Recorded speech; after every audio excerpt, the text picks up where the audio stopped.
dreaming in the dark. We are nothing more than dust.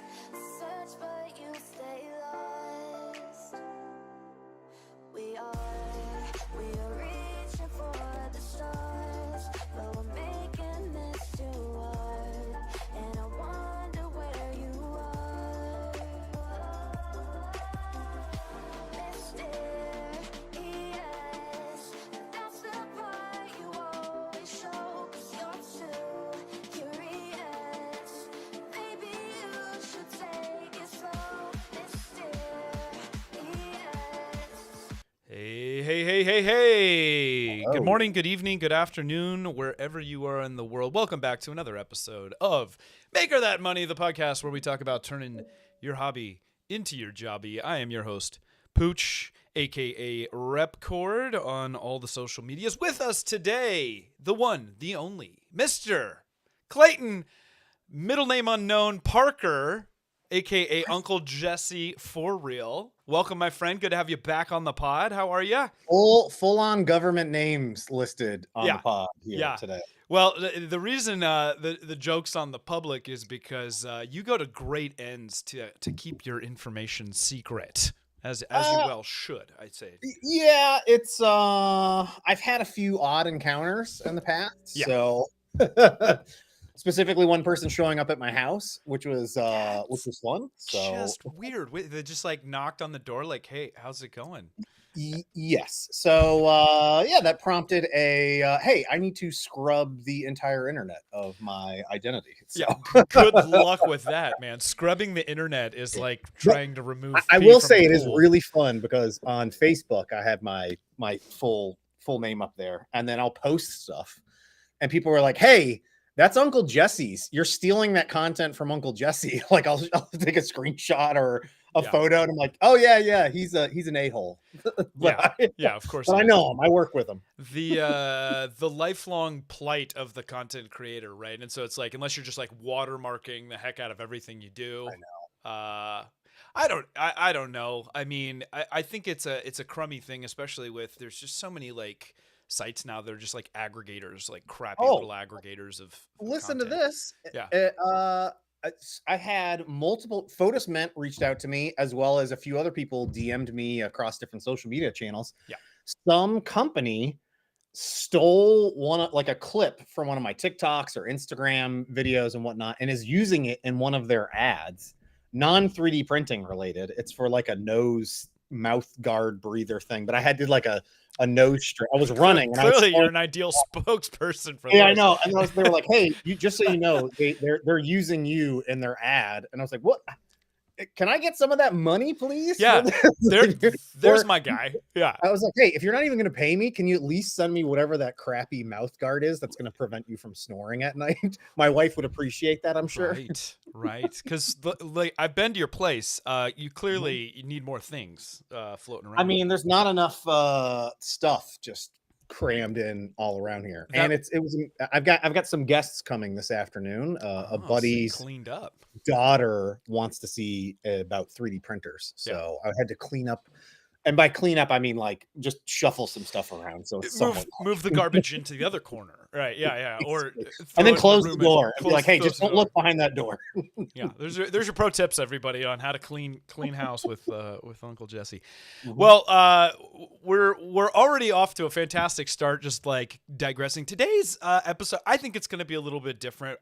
We've got a hodgepodge of kind of some news items. There's some conversations we've had offline about creator sustainability. I think we got a ton of awesome stuff to talk about. For those of you who don't know, Clayton and I have been friends for, I don't know, it feels like forever now, but we're kindred spirits, and we just enjoy talking about all things maker, all things anything, honestly, like with the best deals found at Costco. All sorts of. You should see the text threads that we have going back. Here we go. Yeah, on absolutely useless information. But it's those little nuggets that just bring so much joy in the world too. So I'm proud to call him a friend, and we're gonna share some of this randomness with you guys this morning. Before we really digress on our digression, I want to give a couple shout outs in the chat. Cookie Cad, Creatrix Brit, Royal Nomi, NLTMW. I'm sorry if I'm not catching all your names. Karen Chow, good to see a lot of the usual suspects. If you're listening back after the fact, we typically record on Fridays on YouTube. The timing, usually it's around 9 a.m. Pacific, but sometimes we add some flexibility for our hosts that like to sleep in. Teaser, next week we've got Zach Friedman, and I told him we were going at 9 a.m.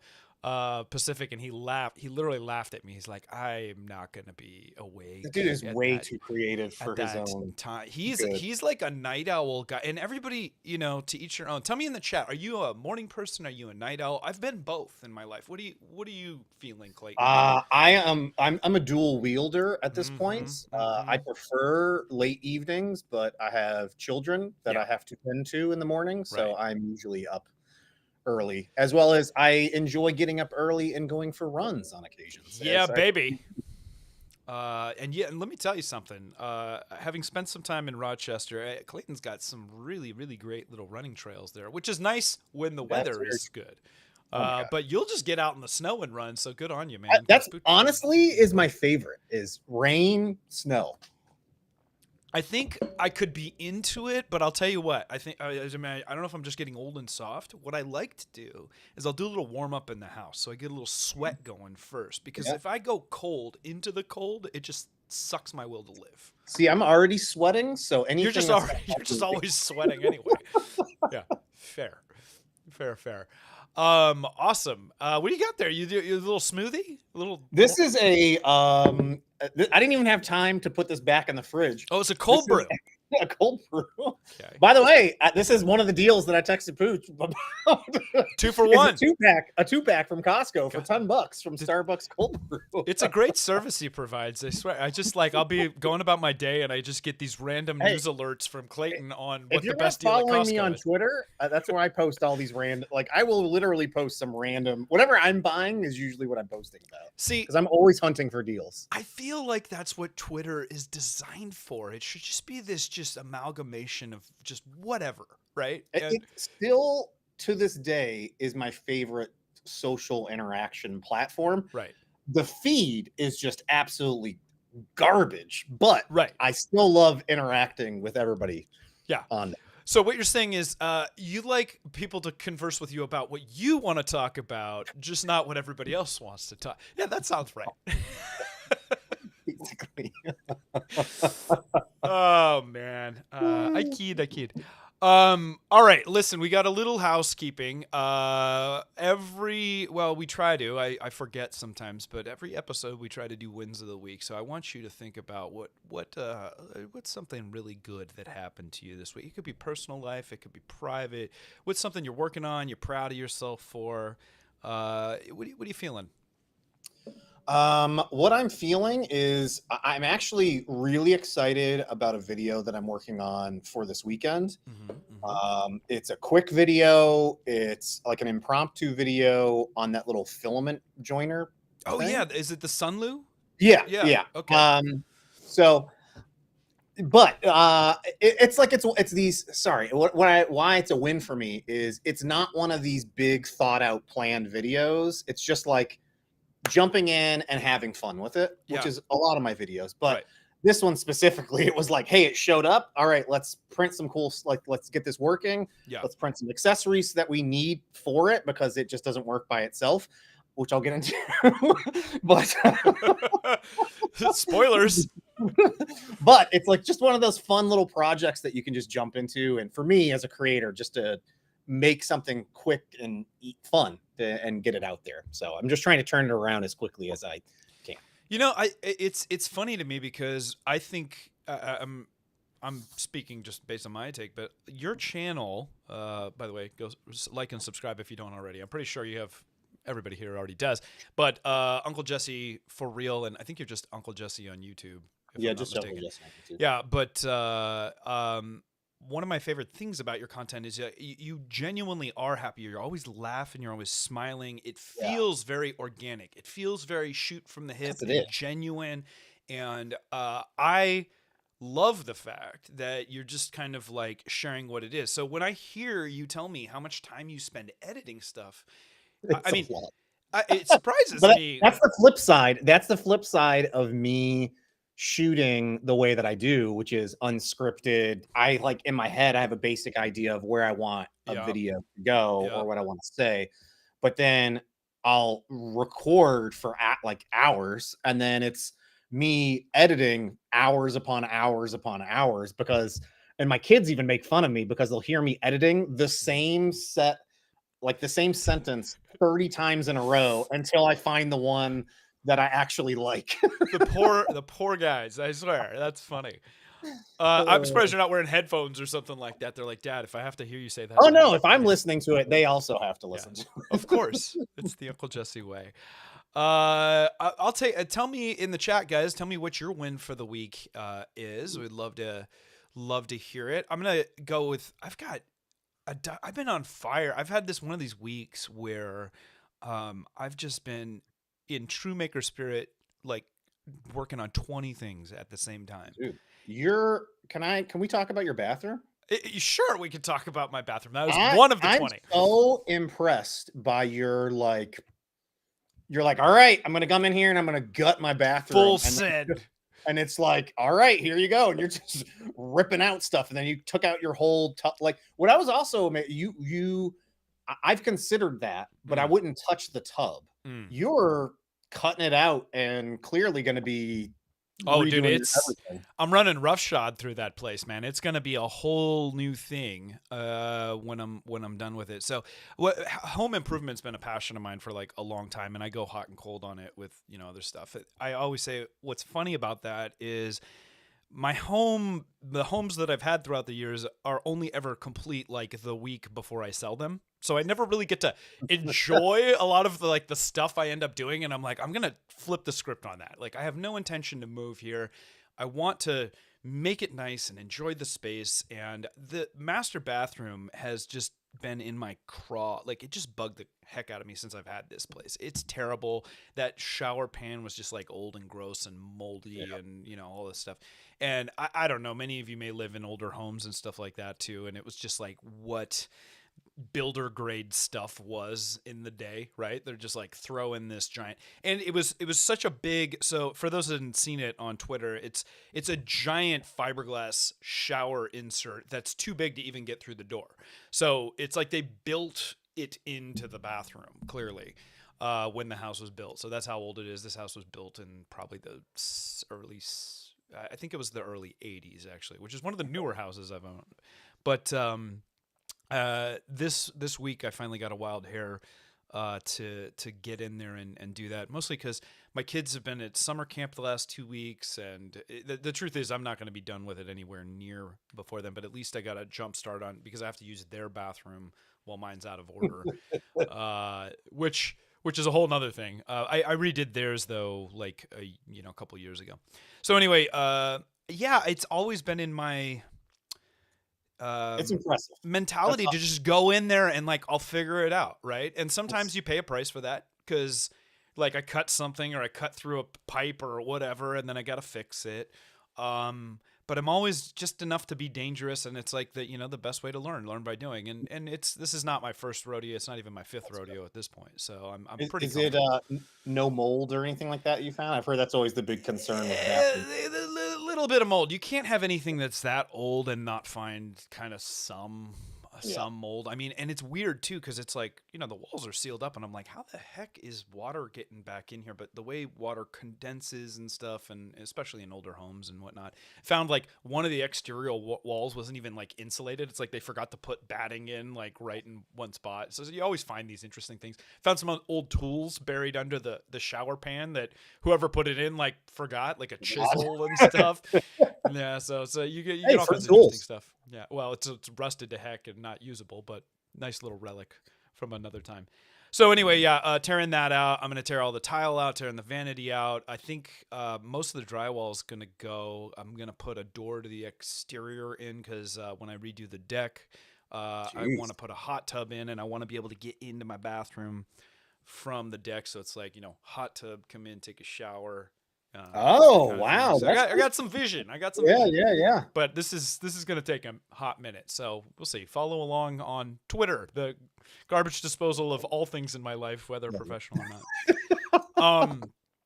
But let's get back. So that was one win. I've been working on some other stuff. I've been playing with this new filament that these guys at Rapid, we were at Rapid a couple weeks ago, gave me that Tullimer stuff. Yes, yeah. So this has just been super fun to play with. It's unlike anything I've ever seen. It's completely counterintuitive, like what makes it stronger. I feel like this polymer company, they're not known for 3D printing. Like I think they're a chemical polymers company, but they're just getting into this, and they were nice enough to give me a spool. This stuff is like gold. It's like $500 a kilo. It's expensive. So I'm very sparing about how I use it. But it's been really fun, like doing that and testing. My very non-scientific. I am not CNC Kitchen. I am not all these other guys. So I've been printing these little chain links and just like hanging from them just to see like how, but impressively strong stuff. And that's been a lot of fun, along with a bunch of other projects too. So a lot of wins this week. For 2 seconds, CNC Kitchen. Yeah.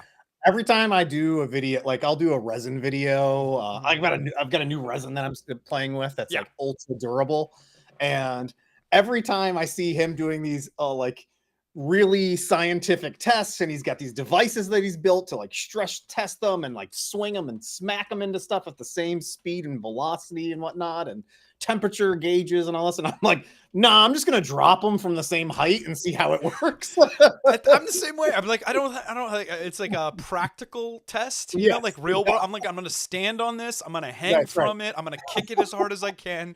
Throw this against I'm gonna the floor. throw it against the wall. I'm gonna bounce it. Leave the science to the professionals, I say. Like, nah.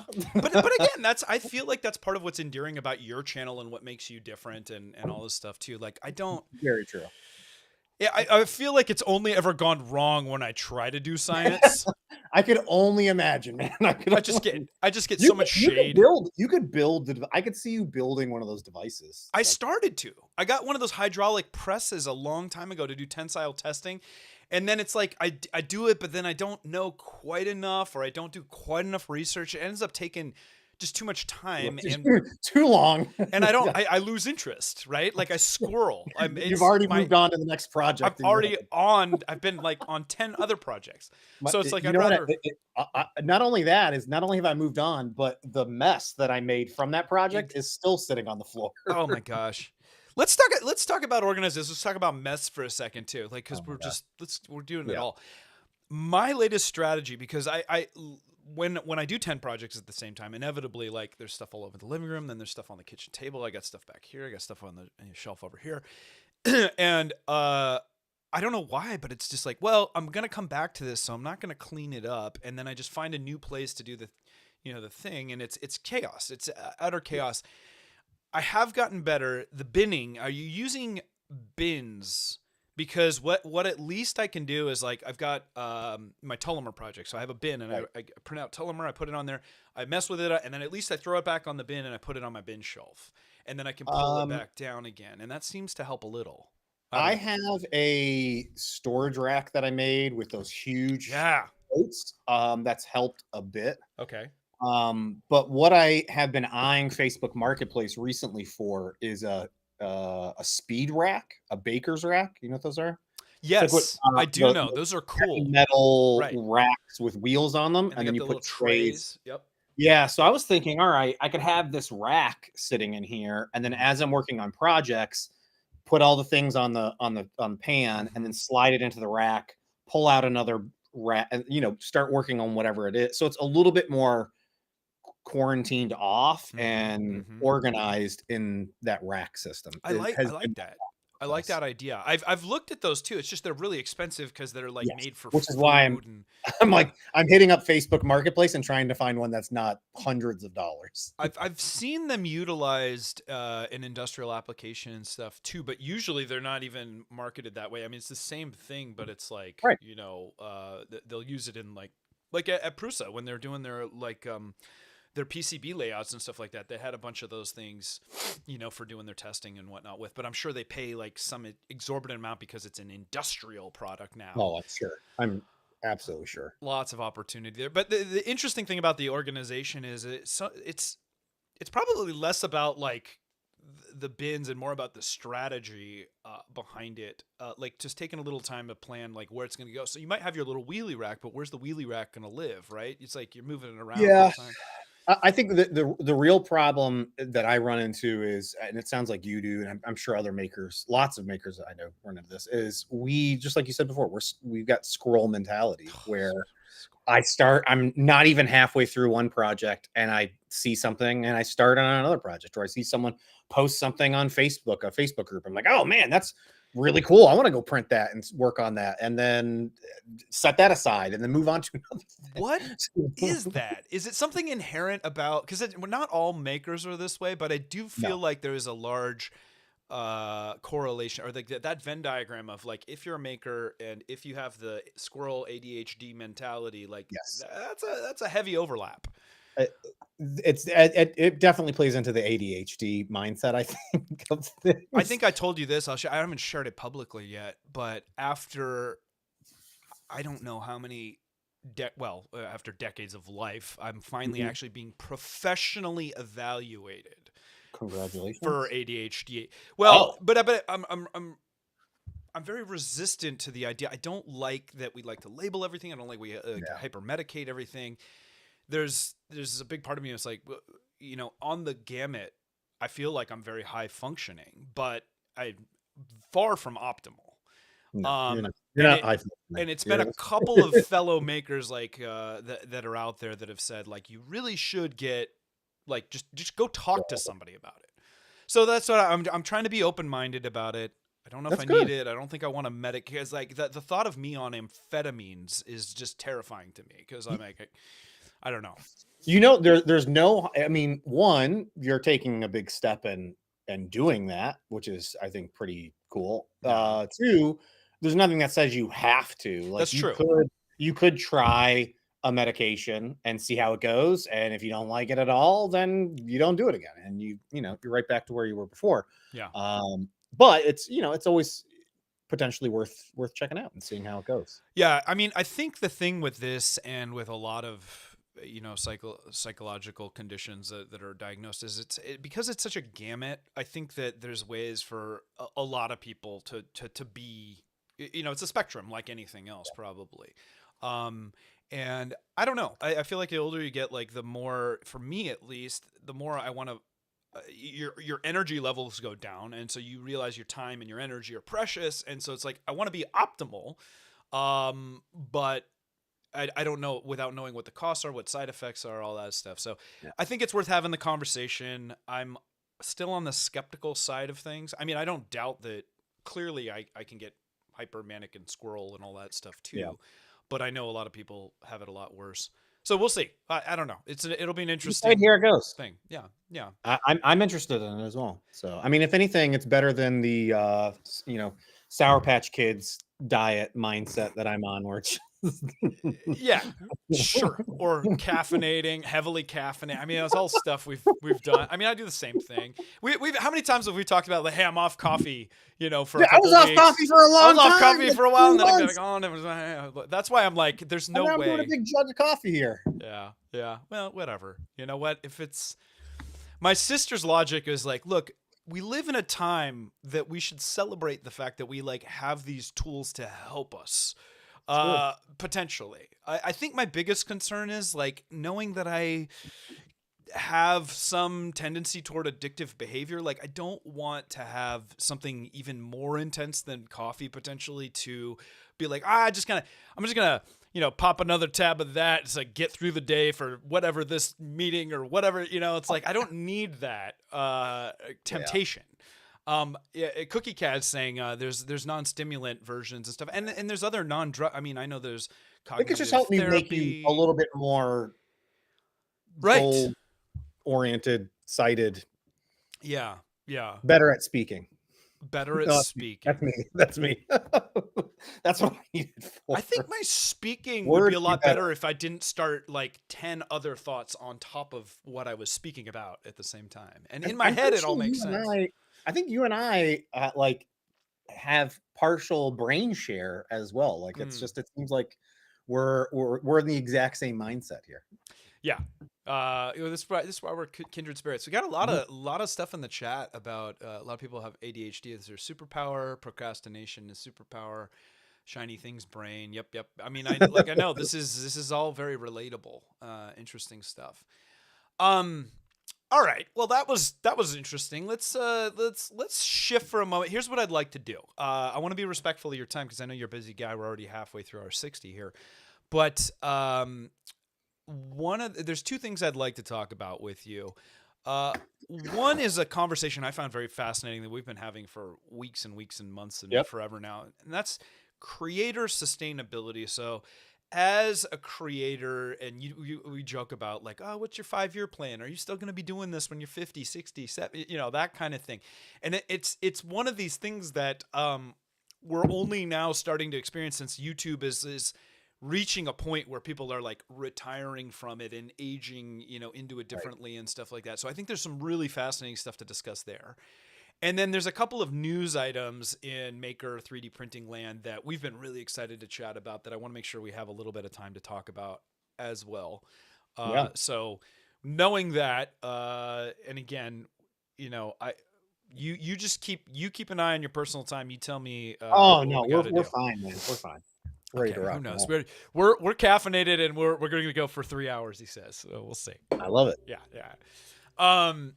Okay, so let's talk about sustainability as it Mhm. relates to being a creator. So It's tough. you, like many people, we've had you on before, and you've kind of talked about the history of your channel, but the Yeah. TLDR to me feels like I think you, along with many, kind of stumbled into becoming a YouTuber because it was the passion project. You were into Right. gaming, you were into the Pepakura. So it was a means of like sharing your hobbies you were passionate about. And I think that's how so many people came Right. into YouTube. Is that a fair statement, first of all? Yeah, that's completely fair. Okay, so knowing that was the case, and we see this all the time in maker businesses or businesses as well, where it's like the idea and the business often comes before the business plan.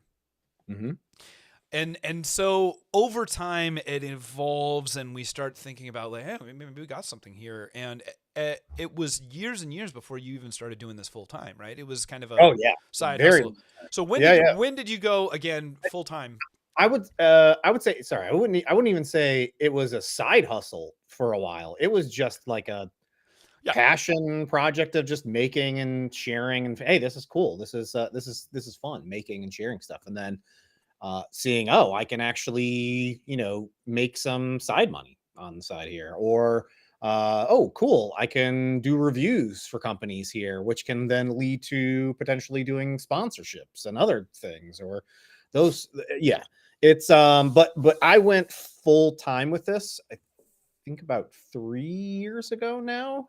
Yeah, a little over 3 years ago was when I went full time with this. So and then up until then, I'd had more than full time job, lots of travel, and then in the evenings, when I was at home and after my family went to bed, I was making videos and then editing and recording and trying to find time to still play video games and then get those things posted to continue to expand this. But still, never in my wildest dreams did I ever think that I'd be doing this as an actual job. And it is a job. It's a very fun job and I'm so appreciative of it. Yeah. But it's at times it is definitely a job. Sure. But again, a very fun job and one that I wouldn't change for a million things. Absolutely love it.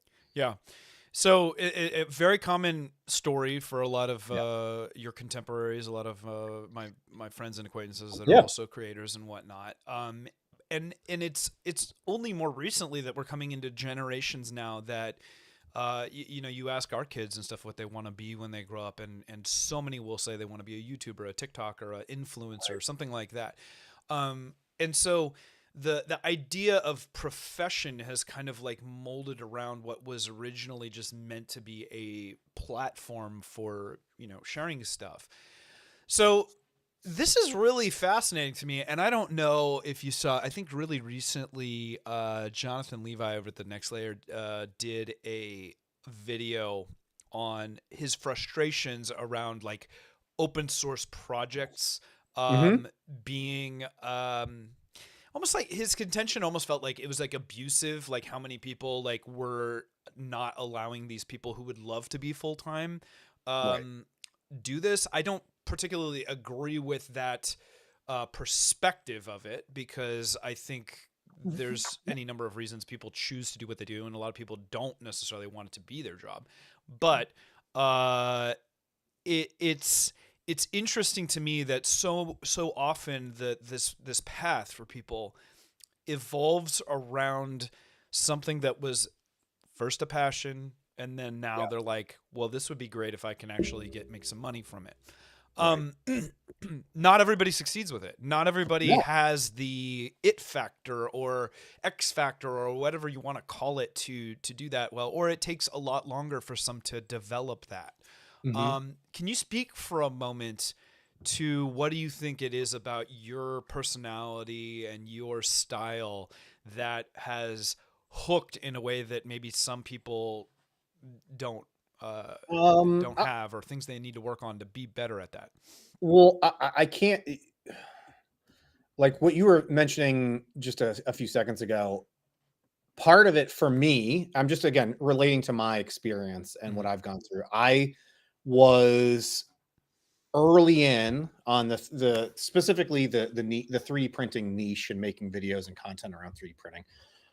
When I got started with it, there was only, I don't know, less than a dozen people, I feel like, Sure. making regular content around this. And even then, some of those people, like you've said, haven't, they've moved on and done other things, or maybe that's, they've shifted gears entirely away from 3D printing. Right.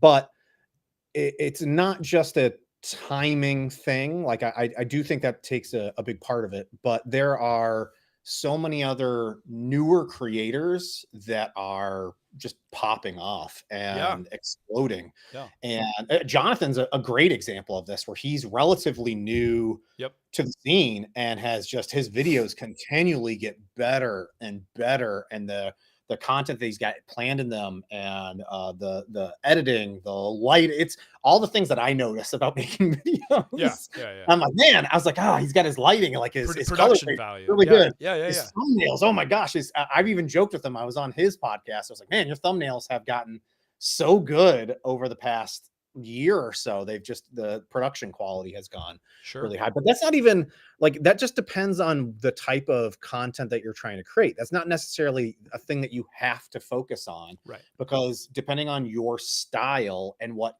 makes it so that you connect with an audience, might not necessarily be that it has to be such a well polished, clean looking video. It might be that it's more, hey, straight from the phone. It's not properly edited. What's Mhm. his name? There's a fitness influencer that's blown up over the last year. Sam Solik, I think his name is. He's like Mm. a beast of a guy Okay. who just records on his phone, and it's Yeah. like, it's nothing fancy. He's recording on his phone, and it's there's not a lot of edits that are in there. There's not a lot of audio, like music, that's overlaid on it, Yeah. and he's gained millions of followers. So Yeah.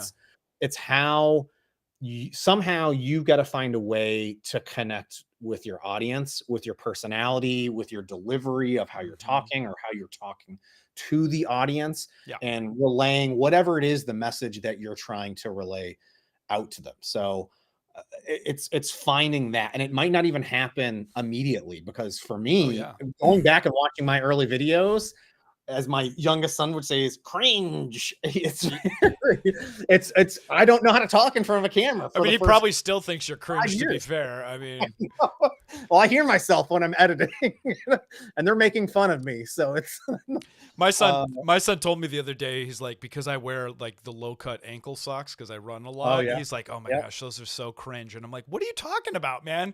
You're like, they now everybody, it's just you can't win. It's like Well, I've it even was got weird. my Yeah. oldest son's a teenager, and his friends, like, I'll hear about his friends like teasing him about something I did in a video. And now I'm like, oh man, now I've got to Oh, be great. self-conscious of what I'm making. Is he going to get like, Yeah, is his friends? Is this something that his friends are going to? You're representing the Parker family here, man. No. Any relation to Peter Parker, by the way? Yeah. The Petey. Yeah. Yeah, he's my- your nephew. Yeah. That's where the uncle comes from. Mhm. So okay, so back on topic. We got Yeah. to stay on topic here. We're not going to, but we're going to try. I guess my question was, some people seem to get it faster than others, and I think that's because it's never. I mean, we hear this all the time. It's easy to get distracted by the production value stuff, like, oh, I need a better camera, I need better lighting, I need a better sound, and all this stuff. But the truth is if you're doing something unique and relatable, that's the secret sauce. Is that teachable, trainable? Because I see a lot of people that do actually well, but don't necessarily have like a lot of that component. But maybe it's for different reasons. I don't know. I'm sure that is if someone can analyze, sit down and analyze. I'm sure someone's already done this and is offering courses online for a low monthly fee. But there's got to be something that people can analyze to see. All right, here's a repeating factor that if you can hit these 5 marks, it's going to not guarantee, but at least give you a better starting point or a better footing to get in front of more audience, to reach a larger audience, get more views, have a longer watch time, which inevitably is what things like YouTube are looking for, is how long are people staying on and watching your video. If they're staying watching it and then staying on watching it, we're going to start promoting that out to more people. If they start watching it and then immediately click away, then that's going to help push your video potentially down in the algorithm. So on that note, with the advent of short form and vertical video and stuff like that, how do you feel like that plays in? Because everything I hear is like there's not a lot of money, or traditionally there hasn't been a lot of money in the short form because of the fact that it's just inherently viewable in the same way. I don't know. It seemed like there are, things like TikTok short form. Initially, it was just for fun for a lot of people. And then they started offering, you can start getting paid with your videos. And then they were paying really well. And so even I was making like pretty decent money from TikTok each month. And then YouTube got on it. And then to promote it, they were paying really well on YouTube. So that was incredible. But now both of those platforms have sort of teetered off with what they're paying out. But at the same time, there's still a really large opportunity to bring in ad revenue from just those short form videos. I think that the challenge is it's always going to be converting that over from short form to long form, where traditionally you see more, at least I have, again, I can only speak for myself. I've seen more revenue earned from my long form content than my short form. But again, I've been doing long form for significantly longer, so that plays into all of this. But the opportunity is definitely there. And even my wife was literally just yesterday joking. She was like, hey, why don't you start a new TikTok channel where, I don't know, you're making dinner for the family, or we're going out to dinner and you're talking about it. She's like, but she sees videos with her people like posting, hey, here's how much I earned making, a TikTok video in the last week. And it's thousands upon thousands of dollars. Like, how are they doing this? Like, what kind of content is this? She's a smart lady, because I see she's like, how do I get Clayton to do things that are going to benefit us and the family? You know what was really funny was I joked with her. I was like, hey, so why don't you come in the videos with me? And like, we'll do a video, because I see things like Evan and Caitlin doing videos. You're gonna be a couple. I would love you want to be a couple? To have my wife in with my videos. She's not into it though, huh? She is no interest. 1000% not into it. Wow. There's rare occasions where she'll be like, we'll be out on a date night and she's like, oh, that's a cute picture. You can post that one to Twitter if you want. Okay. What about your boys? Any interest? I'm sorry, I don't know. But Yeah, your yeah, yeah. kids. No, I think my youngest has no idea what I do, and I'm trying to, because he's all into YouTube and Yeah. YouTubers and And his video. algorithm doesn't have any Uncle Jesse content in it so No, far. and what's funny enough is he uses my he has a kid's YouTube, but I let him use Uh-huh, my uh-huh. YouTube account so I Yeah. can monitor exactly what he. So my YouTube feed is now filled with like Mario Yeah. and Zelda, And it tips doesn't tricks feed you and your stuff like own stuff because it's yours too. So there you go. so which is good. But my older son, he had a YouTube channel making animation, and he's since kind of grown out of that. He still loves drawing, but he's not into the animation as much. I so wish he would. I Oh, so wish he well, would, but he maybe he'll might. get back into Maybe he'll find something else and we'll want to jump into that. Yeah. We'll see. He's a natural born entertainer though, so we'll Yeah. see how that goes. Yeah. Well, you know, How about your apples doesn't kids? fall Are your from a kids into any of that? Well, certainly they're into YouTube. Yeah. My son, I mean, yeah, I think they're. It's just so inherent in the stuff that they see. Like they love the YouTube that they love. Is how ridiculous and dude perfect, and Yes. so it's Yep. like I'll see them mocking that. What's up, guys? It's your boy so and so, whatever, and when they're trying to record it, and it's there for fun stuff. It's like I remember doing not that style, but like when I was younger, like got dad's handy cam and buddies and I would film whatever silly stuff. So it's like I think it's in there, but I haven't seen them take any kind of serious attempt, and they're still a little young. Mine are 11 and 14, but Right around the same age. but getting there. Yeah, so it'll be interesting to see how that evolves. I saw a really interesting clip. I think it was an Instagram reel or something like that earlier in the week, and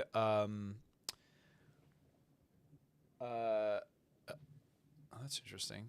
Well, sorry, my mixer just sent like this thing, so I think we still have live audio. It just stopped recording on its own, so I don't know. Oh, but I okay. can still hear you. You can still hear me, and hopefully Yeah, I everybody on can see YouTube. Okay.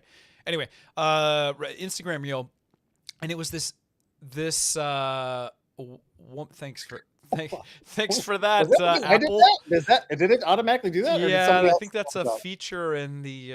There it is. Look at that. Thumbs up. You're what is that? So for those that aren't watching, he's doing a thumbs up gesture, and apparently emojis pop up. I'm guessing this is an Apple feature. No. There's some detection going on. That's funny. Where he got a thumbs up pop up. Okay, now we're just totally thumbs down. There's a thumbs down. Oh, it did do thumbs down. Okay. How do you do will it do love if you do the heart? It does. Okay, well, we're the ADHD makers have totally rabbit holed here. So just to describe what's happening, apparently there's some feature on Clayton's video camera that we've just stumbled into where it will pop emojis onto the screen. Apple feature, do 2 thumbs up, 2 thumbs up. Whoa, and we get fireworks. Okay, all right. Wow, today I learned. Oh, and a peace sign. Everybody's putting requests now in the chat. I've got my. That's a backwards peace sign. There you go. It's not going to recognize my nubby. There we go. Balloons for peace. There you go. Okay. Wow, that was fun. That was a fun little journey we were along on. I completely forgot what we were talking about. And then 2 peace signs, and then we're done with this. Jeez. Oh, confetti for 2 peace signs. Okay, so aren't we happy that tech is allowing us all these amazing, game-changing, world-changing features now in our lives? All right, where was I? Oh, an Instagram reel. It was a younger, I don't want to say wannabe influencer, but like somebody that she literally was saying, I am walking around. She was recording herself walking around to businesses, handing out resumes and asking, "Are you hiring?" And she was visibly distraught by this thing, and she was sad. She's like, "This feels embarrassing." It was a very genuine, like, emotional thing for her, because she's like, I don't even know if these people are hiring. She's like, all I want to be is a TikToker, but I'm realistic that it's like, I need to make money. And she was at the point where she's like, I have to get a job. Yeah. And I think this is becoming a more and more common realization of younger creators that just see, it's probably like in the past, people that are like, I want to be an actor, I want to be a pro sports person. But then the reality of like how competitive it's become and how hard that actually is to do Well, comes in. I think there's also a big part of this is a lot of what you see on social media, it's fake. Like a lot of these people that look like they're really well off, I'm sure they're well, but I don't know how well off that they really are. Like, are Yeah. they really that well off? Yeah. Are they really going into that private jet, or is it just like a prop, or is it like something that they rented for the hour, or somebody else is playing and they're just going on that? I don't know. It's a lot of these things. It's not only is the like all of the face filters things that are going on with it to make people look younger. And on that note, how many face filters are on you right now? There's a few. Just there's a few. Like he just layers upon layer. Yeah. Here's a fun fact. Clayton is actually 107 years old. But he's aged incredibly well because of all the you can just layer filters on top. Virtual cam on top of virtual cam on top of virtual cam. I was like, where's that gray beard filter? Where's the Santa Claus filter? What's funny is we were looking at pictures from just a few years ago. My wife was like, your beard used to be so much darker. And I was like, it's the first thing to go. That's why I shave. I hate, I've never been able to grow a good beard like you. And two, it's just like, it's just weird because it's like the mustache is a little dark, but then it's like, it's like the gray is like creeping its way into the middle. So from afar, I look like I have a Hitler mustache because it's all gray. So I'm like, I can't, it's terrible. In my old videos, I loved it when I first grew out my beard. I had 2 gray patches just on the side. I was like, that is so cool. Yeah. And then it just slowly all transitioned to gray. Well, that dovetails in nicely to today's sponsor, Just for Men. Just for Men is the beard coloring that. No, I'm just kidding. Not sponsored. Yeah, you could do that though, man. I don't think. Hey, I would, one way that I sent you that text last night of the message that I got. One way that you about Uncle Jesse After Dark, about the rumors. I got a message from someone online, and I don't know who it was, asking me that they heard rumors that I was starting up a private Uncle Jesse account. Yeah, the OnlyFans for Uncle Jesse After Dark. I was like, no, that's not true. But I appreciate the. That's weird because I heard that rumor too. It's been going around the internet. I'm pretty sure. Let us know in the chat if you heard about Uncle Jesse's. No one wants to see any of that. Yeah. The not suitable for work. Yes, exactly. 3D printing. There's some interesting areas of 3D printing. There are, and supposedly and very lucrative as well. Very lucrative. Yeah. So interesting. Well, okay. So to continue along this thread, though, it's like we've got upcoming generations. We've got people confronting the realities that it's more competitive than ever. That it's like this generation's actor. Well, it's accessible, right? It's easy for people to get in, but it's harder and harder for you to pop off the way that originally did. But I think part of that is by nature, and this kind of goes back to what Jonathan Levi was talking about. It's like when you start with the idea in mind that it's an altruistic thing, that you're just having fun and sharing that it creates a lot of appeal that is not the same as when it's like you are literally trying to do this from the jump. Right, well, like people smell that. But at the same time, I'm in a position now that a lot of people are either trying to be, or maybe they already are in, where it went from this is just a side hobby and having fun making videos and sharing things to then turning into, I can make money with this, to now it's, hey, I have to make money with this to feed my family. Yes. So or myself even. It's like, how do I continually feed the beast here to, continually make revenue so I can continue to do this? Because what we are all inevitably, I think what this was leading to was, where do you see yourself in 5 years? Where do I see myself? There it is. You walked right into it. Perfect. Good. And it's like, how do I don't know anything. Thankfully, I have a financial planner, and we're working with the financial planner on making sure that as I'm making money, we're saving money and investing money so that I can eventually retire at some point. Knock on wood, I can continue to do this, but I'm still not entirely sure where this will be, because things have wildly changed in the last God knows how many years. And even just recently on YouTube, they've changed. I saw, for anybody that's doing firearm content, they can no longer have actual sponsors for their video, or firearm manufacturers or makers of anything related to that in their videos, which obviously makes up a large portion of their videos. And my thought was, when I heard that, was, oh man, what if at some point they say, hey, 3D printing manufacturers can't sponsor videos on YouTube? That would, maybe there's some kind of something that happens and 3D printers are, looked down upon, so to speak, or the rulings just change on how technology in general and videos and content around that is made will impact me, as well as dang near every other content creator that does technology related things. So it's one of these things that you can't exactly plan for, but it would be good to have backup plans in case of. And it's like, okay, how can I, and we've talked about this, like astronaut, right? Yeah, so what's your fallback plan? Hey, I'm going to be 50 soon. Are you still accepting applications for the NASA Just walk up to NASA with your CV and I'm just wondering, can we spitball here? I've got these stream ideas from the ISS that would kill. How do my hips work in outer space? Probably better. Yeah, it's probably but better. It's like, how, do I transition into what we've talked about before, of like manufacturing products? Or I love the fact that people create, we were just joking about it a few minutes ago here on this, classes. And I've thought about making classes and posting those or leading those live classes.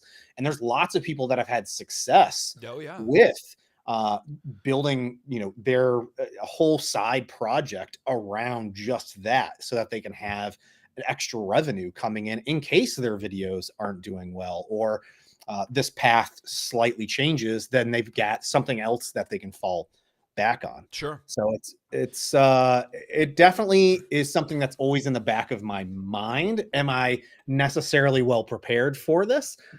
No, not necessarily. But like I said, if you are get into a position, I would say, regardless if you're doing social media content or just in general doing a job, you need to be planning for an eventual retirement. If you're younger, please be investing in your 401k and those sort of things. That's all of it. Yeah, sure. Yeah. The younger you are, the better.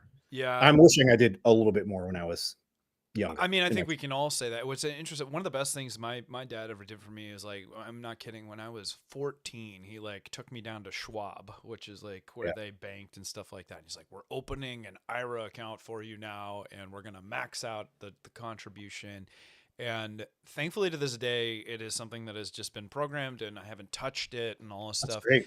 Yeah, and it, really shows the value of compounding interest and stuff like that. Now, granted, like, investment strategies could have been better and all this other stuff too. But I hear a lot of the current generation saying, well, yeah, that's easier said than done, when you just don't have, that's a luxury. It's like the last thing you have cash for when you're just struggling to pay rent and all this stuff is to, like, put money into a retirement account. And I feel for that, because I think that the economic landscape has shifted quite a bit. But, even if it's just a little bit, even if you're not maxed out, it's like getting in that habit. And financial health and planning is not something, unfortunately, that I think is well taught. No, in fact, the opposite is true, because credit card and lending and all these it's in their interest for people to be in debt. That's how they make their money and stuff like that. And that is a powerful even just basic understanding of credit cards and paying off your credit cards and the importance of that and the timeliness of the payments is something that just the basics of that would be beneficial to be taught and learned to. Now that is a digression for a whole nother podcast and a whole nother time, but I completely agree with you, my friend. Hey, real quick about making some extra money in investments. If you have old 3D printers, Like Oh, I yeah. have some old printers that I have been uh, moving on from my old print farm. I had 12 Neptune 2S's that I had purchased. And sorry, I'm getting all over the place. Basically, what I'm trying to say is I had been selling them to make room to buy some new machines. And that has been just a interesting process in general. That Facebook Marketplace, it's like Tell me about that, because I've told you I hate Facebook Marketplace. To me, it's Well, not even worth. you've been to my shop, Yeah. and you saw the room where I had a storage room, and it was literally printers set up, all of my Neptune printers that I used to have set up for a print farm, just stacked on top of each other. Printers on printers. You were like, I hear you like printers. You just need to get rid of these. Like, you just, and we were going to do like a meet and greet giveaway. And I've got some other older machines for like reviews that have been sitting around that I should just do a meet and greet type thing and give away. But for those farm printers, I listed them on Facebook. I took the time, took some pictures, took some basic information, and got them listed up there for relatively cheap. And it's the process of just managing the messages was very annoying. And then the meetup process, I was meeting people at a police station because I didn't want to meet people at my house or my shop here. And that all went fine, but it was really fun. Like a lot of it was people that have younger kids that are wanting to get into 3D printing, and they saw that this was like a pretty affordable deal. And anytime that I heard that it had their kids involved, I was bringing filament with me. So I was like, hey, here's like 4 rolls of filament. They're partial rolls, but here's 4 rolls of filament to get you going. It's also helping clear out some of my inventory, but getting them going. So it was kind of exciting seeing some of that and the interaction with the kids and handing off some of those machines with them. Well, I'm glad you're doing that. I mean, I think I've had this conversation with Joel and plenty of other creators too, that a good part when you get to this level where companies are just sending you machines left and right and stuff is like, you have to have a plan to not get completely buried in I'm buried. Yeah, and it feels like a never-ending battle of like there's just stuff being thrown on top of you, and you're just trying to keep it, moving through, because like every week there's some new latest greatest thing. I saw you had the latest FL Sun thing next to you, and I'm like, and I got to imagine you probably still have a bunch of stuff in boxes that we haven't even seen yet. 1, 2, 3. He's counting right now. He's 5 right here that are brand new machines. And so and I think this is part of that appeal where like a lot of the younger generations is like, I want to be that. I want companies to just send me free stuff to evaluate. This is the dream job. It's amazing. But like nobody's like, oh, boo-hoo, poor Uncle Jesse's buried in free stuff. Yeah, I know. And it sounds bad when it's like that, but it gets to it very quickly gets to a point where you are literally buried with machines. And like I love Mark and the Piopoli team. I have 3 old Phenoms that were before pre-mono screen 3D printer. They're huge. The Phenoms that they had, they weigh like 130 pounds a piece. Right. And then they're massive printers. The screens have been dead on them for 3 years. I've been sitting in my basement, just taking up a whole section of a space. And that's 3 out of like what do you do with 5 those? big printers that are just sitting over there and just taking up space. And you continually get to these where it's like you're gonna have to like give them away. Or thankfully there's a recycling center here. I just brought I think 8 old printers that were just completely will they take those? That's cool. Oh yeah. They've got a whole section where it's like you can take printers and electronics. Do they consider it e-waste? Is it e-waste or is it? I don't know. You don't ask questions. You bring it, they take it. It's a huge recycling center here in Rochester, and you can literally pull your car through, and there's different stations. And then one of them is for computers, one of them's for TVs, one of them's for the white styrofoam packing material, and then they have the printer section. And it's these huge cardboard boxes, and you literally just put the printers inside the boxes. So I brought in a whole bunch of old Enders. I had some of those Neptunes that were completely there was no way I was going to hand that off to anybody else that they were just I've mutilated them. There were some of the when Andrew Sink and I started Resin Labs, I absolutely butchered I think 2 or 3 Elegoo Mars 3D printers. So all of the wiring stripped out of them, the cabling. So I brought those over there. So it's a bunch of these things that you were able to bring up, but it's a matter of you at some point you have to get them out to make room for new stuff to come in.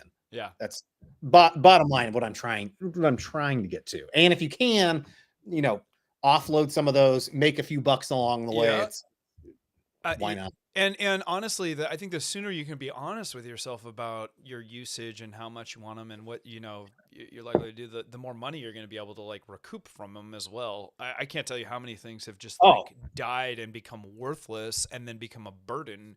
Similar to what you say, because like I don't have a great recycle center, so it's either the dump or I have to figure out how to take it apart or do something else with it, which is not something I have time to do. Well, I had a fleet of Neptune 2S printers, right? And then I had 5 that were brand new in boxes that I bought from Elegoo off of their eBay shop. They had like discount. I can't remember what it was. They're old now. They're like multiple years old, but they've literally been sitting in those boxes for 2+ years, 3 years now. And I'm kicking myself because I was selling them. I was like, all right, I spent what, $180 on each of these and I didn't even use them. And now I'm selling them. Oh, for that is the worst feeling. And then I gave away some for like $20 or someone was like, hey, I want to buy 3 of the 5. And I was like, all right, I'll knock off $20 off the whole thing for you. I'm like, Jesus, that's like I lost so much money in all of this. I think that's part of the problem too. It's like we're not honest about like sometimes you're gonna take a bath on something, but it's still the better move than just like holding on to it and never doing anything with it. And then I'm on Facebook. So now I'm on Facebook Marketplace selling printers. And now my Facebook Marketplace feed is 3D printers. And I see someone locally is selling a Bamboo Lab P1P. And I was like, and you're like, maybe I'm going to snatch that up. Yeah. I was like, I only have 5 Bamboo Lab printers. And then I was like, what, do I need a 6th? Sure. Why not? No, I didn't buy it. Thank you. They're pack animals and they like to be with their friends. That's amazing. This is one thing that I know, and I don't know, maybe it's one of the ways your ADHD manifests or whatever. I don't think I don't know what it is, but it's we share that hoarding tendency as well too. Cause I'd be the same thing. I'm like, I need another 3D printer. Like I need a hole in the head, but man, am I a sucker for a good deal, right? You're like, and like that is like, you are that to like the nth because it's like every other day you're like, dude, I found this amazing deal. And I have so many things that I've bought with the intention of turning them into videos as well. I bought the cheapest resin 3D printer that I could find on Amazon, that I just sold on Facebook Marketplace because I've had it for 2 years. And guess what? It's no longer even available. You can't even buy the thing. It's not even right. Now it's a museum piece. It's the struggle is real. Cookie Cat's joking that your middle name is Break Stuff. But it could also be just hoards things. Sucker for a tech deal. Deal hunter. I'm a deal hunter, but I'm also, my wife jokes, she's like, you're the cheapest person, but you're also like, you spend money on the stupidest thing. I was just right before we put on here, I'm like, hey, I just saw a crazy deal for a TV at BJ's. I think I'm gonna go there tonight and buy it. BJ's is like an Applebee's here. What is a BJ's? That is it's like Costco, but think of Walmart. It's like a Walmart version of Costco. So Sam's Club? It's yes. Yes. My wife found a deal where it was like $10 a month or something like that. Maybe less than that I think it was $10 for the year, $10 for 6 months. Yeah. So we got it. And then I immediately went in there. We just recently got it. And we went in there and I was like, oh, this is not Costco. And it's dirty, but man, they've got dirty some really Costco. It's like wish.com Costco. They had an OLED LG TV that's a really good deal. And I'm like, I think I'm going to go back this evening and pick that up. It's before it's gone. Mike never Oh, let well, the it's too good to machines. be true. He's saying Prime Day must be your favorite thing. Funny story about that. I texted Clayton. I'm like, all right, I can't believe you haven't sent me 20 Prime deals. Like, what do you got? And he's like, I haven't even gotten on it. It's just like somehow you just like skipped over I'm Prime busy, Day this man. year. Working, editing videos. It was a first, man. I was sure I was gonna get hit with the Prime Day deals from Clayton. You'd Yeah, think. I ended yeah. up buying some shorts. Well, come Christmas time every year, one of the things your channel's known for, at least I think you're known for, is like your best deals. Thanks. I do the Thanksgiving on Day Thanksgiving. deals. Thanksgiving. Yeah, I love doing that video. Yeah. It's always like that is the epitome of stress for me, is reaching out to companies and being like, hey, I know you guys are very secretive about your deals for the year, but can you let me know like just a few days in advance, because I'm going to record this as quickly as I can, edit it as quickly as I can, and get it up on Thanksgiving Day so that people can see. How do those videos typically perform? They seem, not well. No, I was gonna say, I'm like, does it Not just well. come across as like an ad? I mean, I know it's kind of been your thing. It kind of it's like it's hit or miss. Right. I think it's more entertaining for me now that I've done it for so many years in a row that I just need to continually do it. And it's like last year we were in North Carolina, and so I did it from a Wegmans grocery store parking lot in our car. I didn't have anything set up correctly. I had like my camera mounted in a weird position. I remember that. Oh man. All right, so we're already long, but we haven't even covered the news yet. I don't know that we've come to any conclusion on what your 5-year plan is, but I do. My 5-year plan is in 5 years. Hopefully, I'll still be here. Somehow less gray. You're gonna improve. You're gonna de-age. What, you got a Benjamin Button thing going here? In 5 years, I'll be almost 50. Right. So I'm gonna start a new channel all about being 50 and getting into the best shape of my life, and somehow 3D printing will be involved with it. I don't know. Meanwhile, from his car in a Wegmans, he's just eating like the rotisserie chicken. I did literally see a guy on TikTok. He was like, I'm eating Costco's rotisserie chicken every day for a month straight, and that's all I'm eating. And I was like, oh God. I am a sucker for a rotisserie chicken, but man, but not every day for a month. I'm not anything every day. I need variety, spice of life, baby. Well, to put a bow on this whole thing, I think your commentary on seeing a lot of the OG creators start to come up with like newer ways to monetize, be it by creating a channel where they start to feature other creators, like they create a cast of characters and they create like a media company like Linus has, or even like Hacksmith has, where it's like there's a lot more product based stuff, and actually Linus Tech has started to do this too with Creator Warehouse.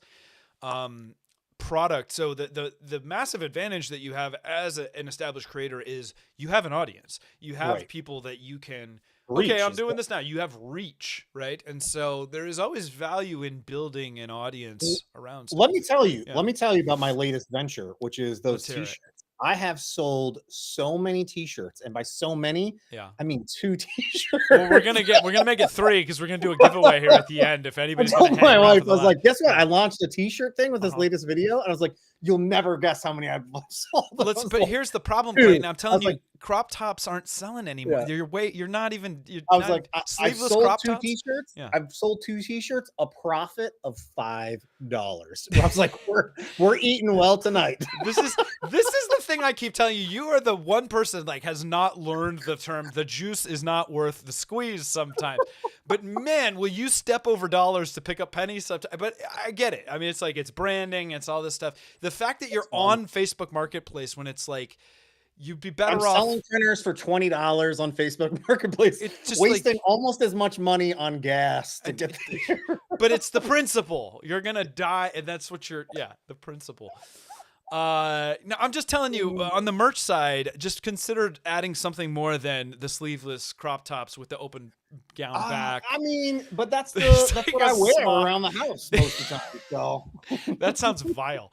It's a crop top sleeveless smock apron. apron. It's the and it's unique. mesh as well. And it's so also it's fishnet for only what was uncles. that? What was it like? It's not beach bum. What was it? We both were younger in the 80s, 90s. We were both younger in the 80s and 90s. That's science right there. Yeah. Yeah. Man, that's good. No, I do want to give away. We're gonna do a merch giveaway. Anybody hangs out, we're gonna give one lucky viewer here something I'm from sorry, the I Uncle can't Jessy. afford that as part of my 5-year No. plan. I'm funding it. This is on me. You did have an interesting thing too, where you made a 3D printable stamp so people can I know. really stamp their own shirts. So and then make their own shirts. So you don't even need to buy my shirt. you don't even need to wear a shirt. I told you, I'm just gonna stamp it right on my chest. Just I would, Pooch after dark. That's It's gone terribly awry here. But interesting enough. Let's do some news and then let's wrap it because I think we have other things that we want to do. You sent me a link earlier in the week. Well, first of all, I think it's been kind of. I've sent you many links. You've sent me many links. There's two things I wanted to talk about. One is the Micronics Formlabs deal. And I know that's kind of been talked about to death, but at the same time, I thought you had some interesting takes. You actually had the Micronics machine, so you're well suited to talk about it. And man, was the commentary brutal on that stuff. If you've been under a rock, this startup out of where are those guys from? Who knows? Somewhere. They're right out of college. Started a desktop SLS printing company called Micronics. That is a powder-based printer in 3D printing land with the appeal that let's just go with like detail in an ideal world, detail of resin with much better part strength and some different part application material applications. A little bit stronger. Yeah, it's stronger. And then the big benefit is you can print technical things without supports. Yes. But obviously it's a completely different tech. It is not, there is post-processing involved. This is not a turnkey thing. This is a niche thing. So they sent you a machine to look at. What was your take on it, first of all? I mean, go watch the video. I was very excited about it. They reached out to me. They reached out to Joel and a number of other creators. Sent them some early prototype units of it, and I was honestly very surprised with how well constructed it was for being such an early production pre-Kickstarter launch. Some money on that stuff, man, because it looked good. Yeah, okay. And it was they're heavy duty. It's all metal or aluminum type system there. But and by the way, they're like I've said in the video, they are literally the definition of who should be utilizing something like Kickstarter. Someone that's launching a new project and trying to get this off the ground and unsure, if there's really an interest in it, and because they posted, I think, a YouTube video and it absolutely blew up with the interest in it. So what did they raise? Like 1.3 million before they ended the Kickstarter, before Formlabs, before they announced the acquirement from Formlabs. And I think there was, at the time of the announcement, there was 3 days left in the campaign.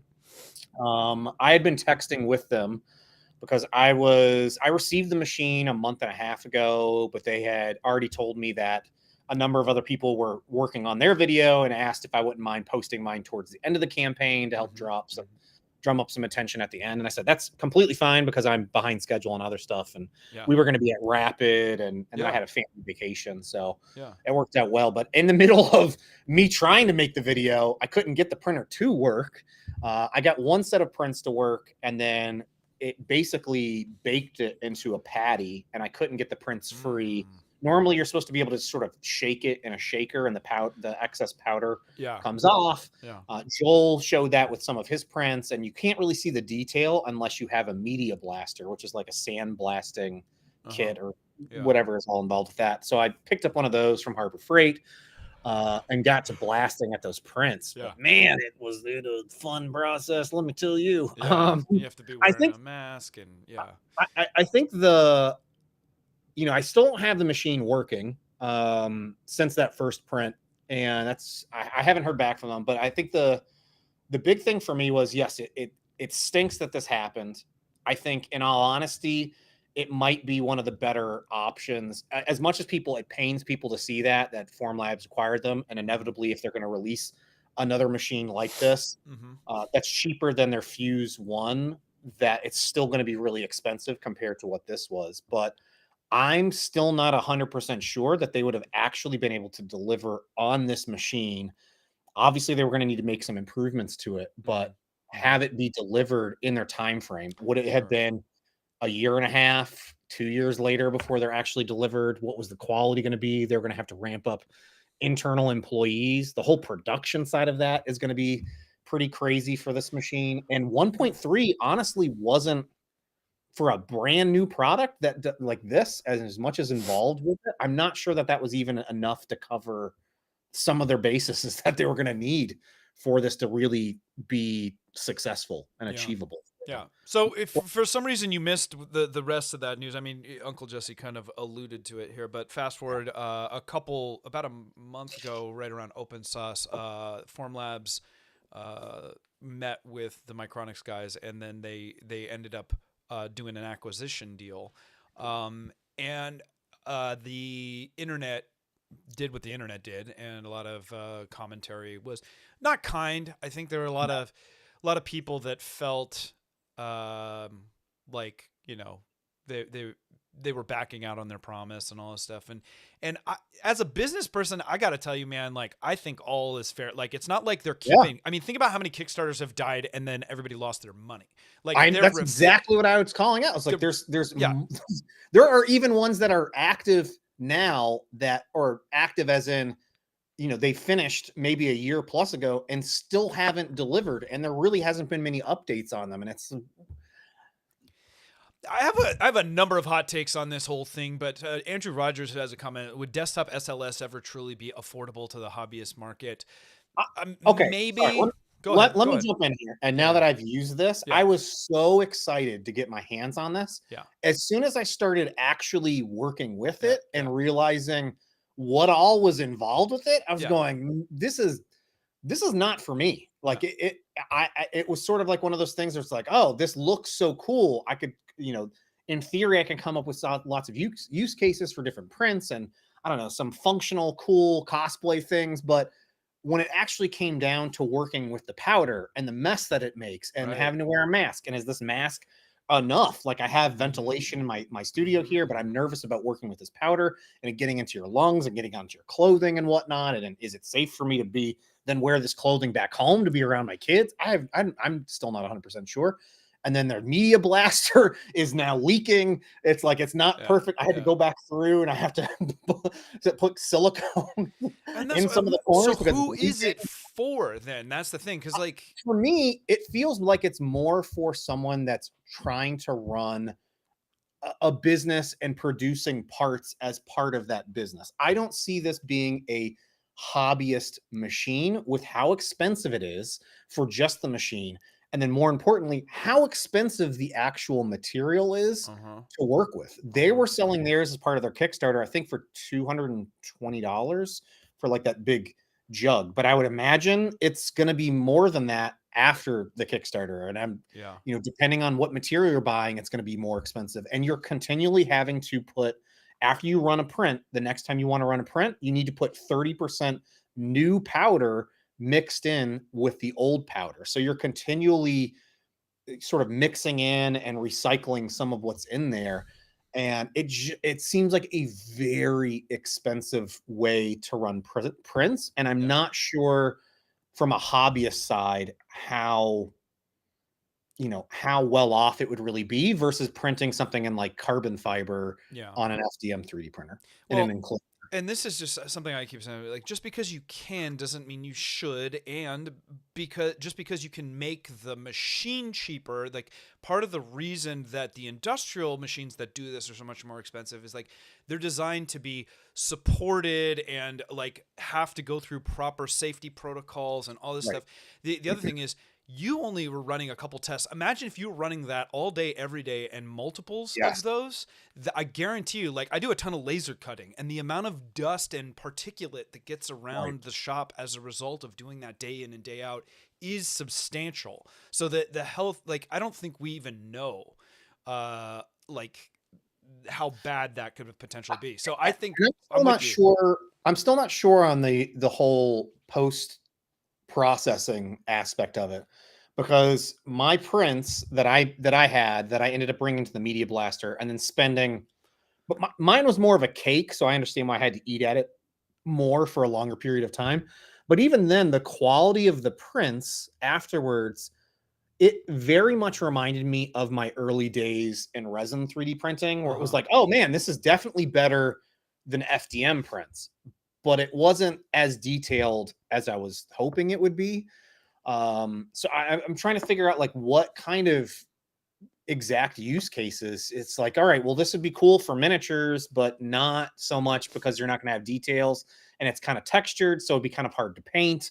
So I'm still not quite sure how that would properly be utilized, or what space would this be utilized for, other than someone that's doing engineering type things. But even then, is the part going to be durable enough for what they need it to be used for? It's an interesting thing. So I agree with you. I think that this was probably the best possible outcome. My main thing with all the hate was, I think a lot of people felt that they were promised something and then it was taken away from them. So whether they got their money back didn't matter. It was like, well, no, we had a gentleman's agreement that you were going to provide me this machine at this phenomenal deal. And like, circumstances change, like all this stuff. I mean, like, do you subscribe to that? Do you feel that that's no. And also, I like, it's okay. Like, I completely think it's valid for you to be upset that they made the decision. That's your opinion. It's fine. What I don't think is okay is for people to like going off and attacking them, and for making that business decision on them, like attacking them at a personal level type thing. Yeah. I mean, I was texting with Henry from there, and I was like, hey, please do not, like, I'm not sure what's going on, but please do not go on and read all the crazy comments that are being said across all the different platforms. Do yourself a favor. Like all I could think of was, man, I hope Formlabs, now that they're with Formlabs, like, does Formlabs have like a person there that can help, guide them and say, hey, or talk, like a support person that they can talk to? Because as a person that creates content and reading negative content here and there about yourself or about your videos, it can hurt from time to time. But seeing like that huge thread on either the videos or on Twitter or Facebook, or it was everywhere, can be, it can be crazy damaging to you as a person to read that. So I'm hoping, just from that standpoint, that they didn't subject themselves to a lot of it's hard. I mean, like, you've seen it. It's like, sometimes it's hard to not look at, as much as it's probably better for your mental health, like not looking at the temptation to like want to see what people are saying. It's just very human nature. I joked about it on Twitter with Daryl. I can't remember what comment he made on my post when I made it about it, but I was like, man, I really wanted to, actually, I might've been texting with you about it. It's like, Daryl. Yeah. Off Earth. It was like, Micronics owes you nothing. Like, they owe anyone nothing. They put their own time, years, I'm sure, of effort and learning into this. And they came along, and I'm sure Formlabs made them an amazing offer. I'm sure they were swimming in debt as well. I had multiple phone calls with them where they're literally, their laboratory office space, it looked like their bedroom. There was a bed in there. And there's like it probably was. I mean, like, yeah. So in a lot of ways, you have to respect the hustle, but I'm with you. Like, the only thing they owe you is your money back if you paid anything on the Kickstarter. They're going to make good on that, and I honestly, I wish them the best of luck. I really do hope that somehow this translates into better product at a better price point. So. I don't think we're going to see anything remotely as cheap, obviously, out of Formlabs from this. But it's a huge, I think it's a huge opportunity for Formlabs, and a marketing messaging opportunity, that if they can come back and provide some kind of a message that says, hey, we're going to produce a printer, might not be the exact same printer, but we're going to keep it as low cost as possible, under 20,000. I don't know what an affordable SLS hobbyist machine would be. But this one was going to be over $4,000 after the Kickstarter. Yeah. And I'm not sure 90% of the thousands of comments that I saw about this would ever end up spending $4,000 on these machines. No, and I think a lot of people don't, like you, realize like what this actually entails. I think it sounds really like, oh, this is a good opportunity to get a good deal and play with some new tech. But the truth is, you know, is this really for me? And I don't think people do a good job of asking that question. So anyway, we will see. No, one thing. Anybody in the audience, if you have suggestions on what I should do with my Micron, let me know, because it's sitting here collecting dust. And how I can get this thing up and running would be something tells me it's going to be at the recycling center with its friends soon enough. But we will see. We will see. Maybe you have a rarity. It's one of how many did they make? I don't know. Yeah. I mean, it's obviously possible to get it to work. So somebody's just got to have the desire. Yeah. Figure it out. I don't know. Someone smarter than I am. We shall see. Well, listen, do you want to, we've done a solid 90, my friend. Do you want to save the automation for another time, or do you want to gloss over let's talk about that. Okay, let's do it. I love it, dude. I love the energy. You sent me a link. We're going to switch gears here to a really interesting farm setup that was, I think it was like maybe a dozen bamboo X1Cs or something like that. With a robotic arm that was basically just loading and unloading. And you know, anybody that's followed me for a while knows that automation is a passion of mine. I love the idea of how do we make these robots do more and more and more of the work? And a big limitation of 3D printing right now is like you can print, you know, one or a plate full, and then you have to intervene, right? Yeah. And so we're seeing a lot of interesting techniques, be it belt printing or robotic arms or other things for automating that so that we can make actual good usable product on a more automated level.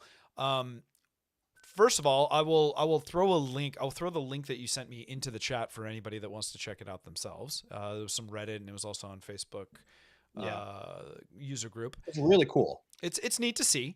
What were your feelings about the whole thing, and why are you excited? I was excited to see it because it didn't look like it was it looked like something that someone figured out how to put together and I think they figured out how to put together themselves.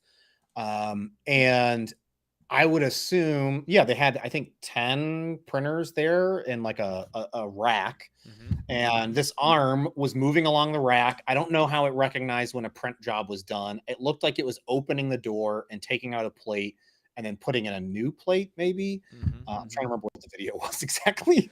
But see if I can screen share it here real quick. Honestly, it seemed like the device that they had used, like the robotic arm, wasn't like, I feel like they probably spent more money on 10 printers than they did on that robotic arm for the setup. Mm-hmm. And it had me excited with this idea of, man, like, what if someone comes up with this? And it made me think of, you were posting last year, I think, or was it earlier in the year? Mm-hmm. Isn't there like you had a Prusa setup, and it was an automatic bed changer system, right? Yeah. That was the Jawbox, and that was a really clever setup where they were utilizing the steppers and the motion of the machine itself, and it was just this clever unloading system where it would run forward and it would grab a hold of the plate, and then it would like grab another one from the cartridge. It was really clever, and it works. And I think for the right setup, it's very economical. A lot of these things are born of open source, and I think we're going to see more and more of them.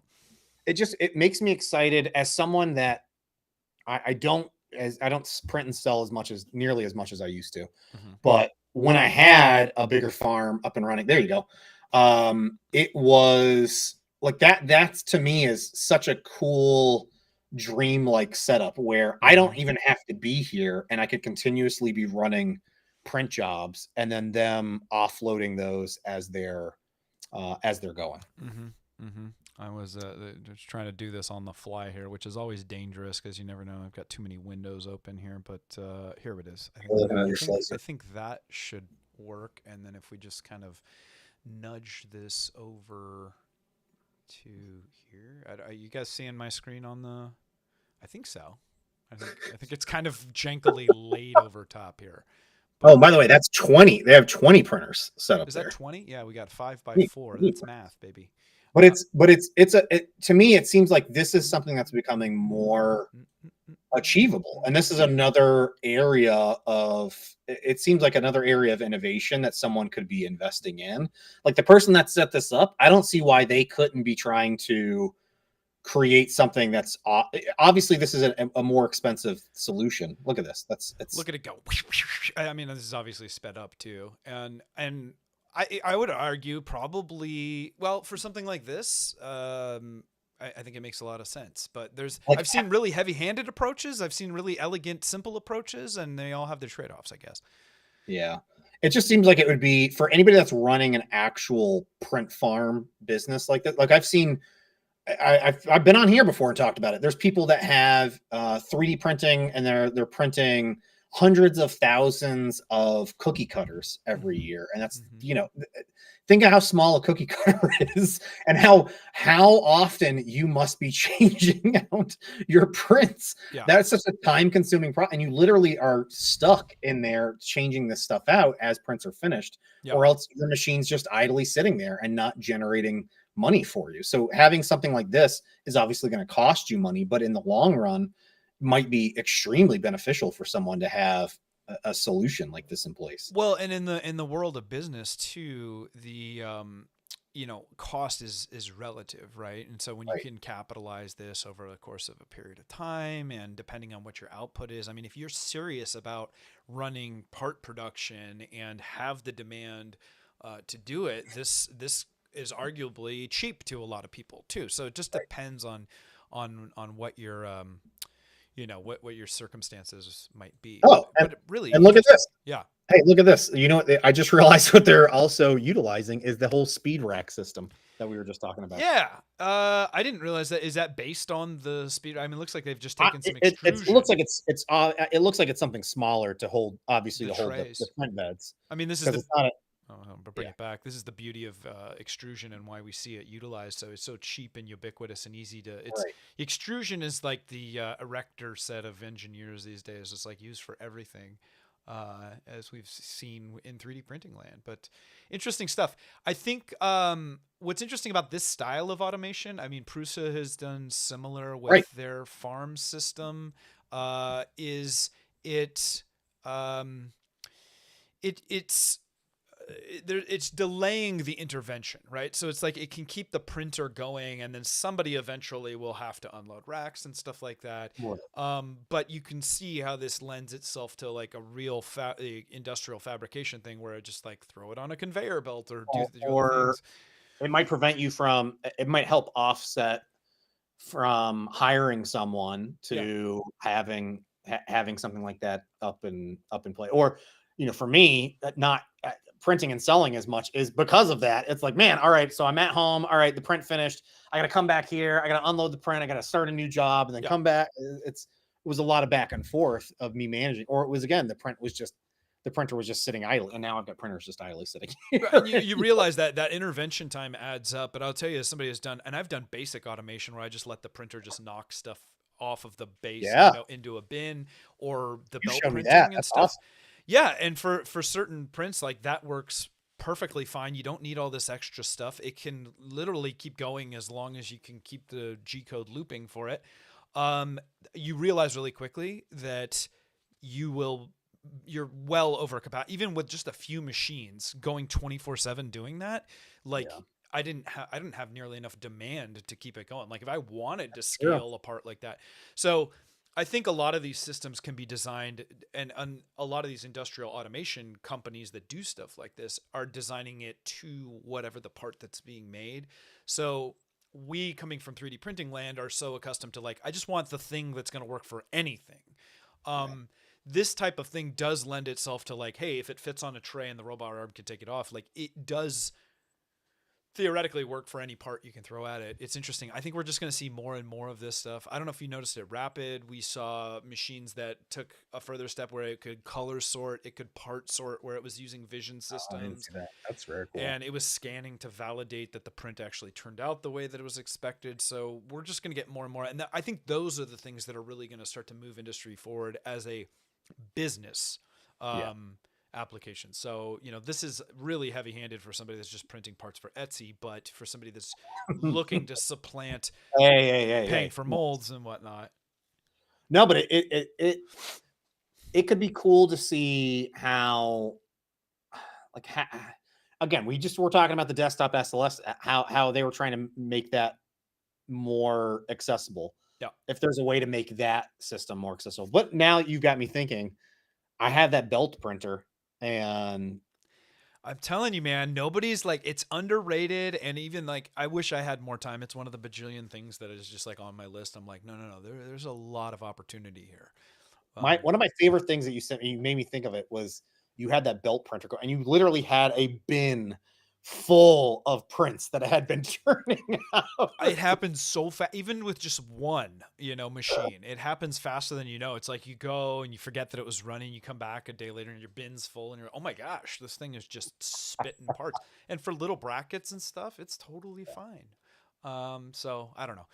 Anyway, man, I can't take your entire day. Like, we're pushing almost 2 hours, but you're a machine. I appreciate you. I love our chats.